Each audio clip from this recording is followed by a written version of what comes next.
Hey guys, this is Teslatainment and welcome back to my channel. We all saw that the high-end Teslas, the Model S and X, added a rear screen to the passenger row, meaning that passengers can now watch videos, play games and music, and most importantly, control the climate control and heated seats from the rear screen.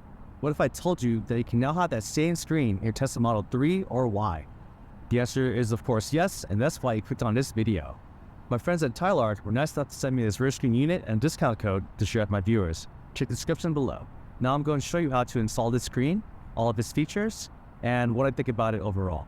Like and subscribe if you already haven't, and let's get started. So first, I'll show you what's in the box. Comes with instructions. Here is the screen itself. Hit this out. And there it is. Just connection wires. This is for the AC to flow through. And yep. Let's have the pry tool and a bunch of other connectors along with a USB-C adapter. And here are the wires we need. You'll also need a T20 screwdriver. I'm going to go over the steps to actually install this screen. First step is to remove the old air vents. Make sure you have a firm grip on both sides and just pull.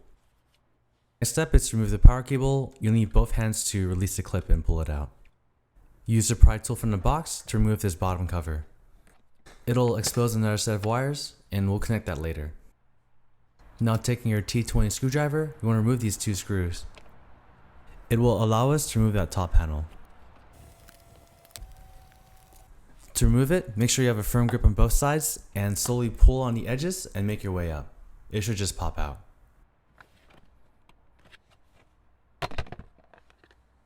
In order to control the front passenger seat from our rear screen, we first need to access the control panel.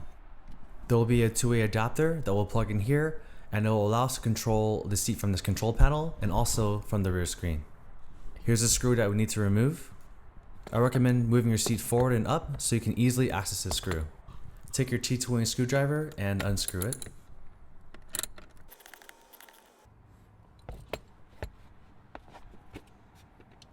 There's another clip holding this panel in place, so you can go ahead and just pop it off. Then unplug the wire from the control panel.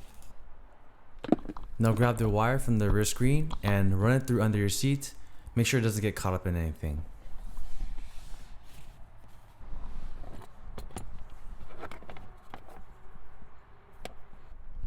The wire we just ran through should have two plugs. Take the wire that we unplugged from the control panel and plug it into one of the wires.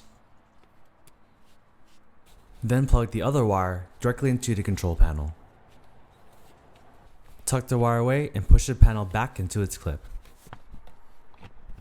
And now put the T-screw back in its place. Before moving on to the next step, make sure you test the controls here.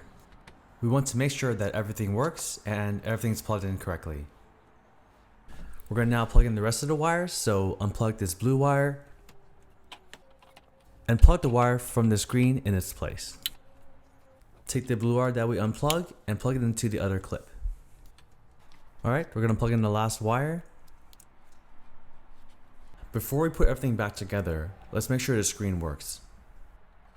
Test turning on and off the AC. Test the heated seats. And test moving the front passenger seats forward and backwards. Next, we want to put back the top panel. Tuck in the wires, line up the clips, and push. Now screw it back in. Now we want to install the bottom panel. So tuck in the wires and again, just push it in. Last but not least, we're going to put in the rear screen. There are two clips on each side. Make sure you line them up and push the screen right on in. The screen is now installed. Now let's go over the features. Passengers can now turn on and off the AC, control the fan speed, and change the temperature. Let's say you need to move the front passenger seat forward, either for more storage, installing a car seat, or for whatever reason.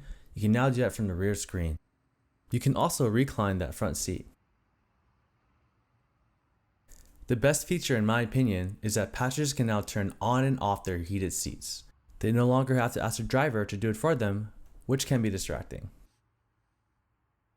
You can also connect the rear screen to the internet. I'm going to connect it to my phone's hotspot. To have audio from the rear screen play from the car speakers, all you have to do is connect it to the Bluetooth. Just like that, you can now watch YouTube videos from the rear screen. There's also Netflix, Prime Video, Disney Plus.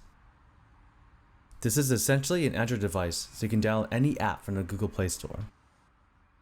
There's also a web browser, so passengers can hop on the internet. This can be pretty useful if you need them to look up any restaurants or stores nearby. Just like the Tesla, the rear screen has over-the-air updates, so you can keep your car and the screen up to date with the latest tech.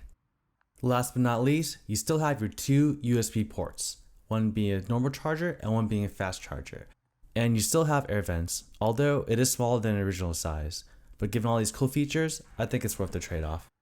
Overall, I think this is a great product. It'll keep your passengers entertained, and if you have kids, it'll keep them distracted during those long road trips. The biggest pro for me is that the passengers can now control their own AC and heated seats, so they no longer have to bother me while I'm driving.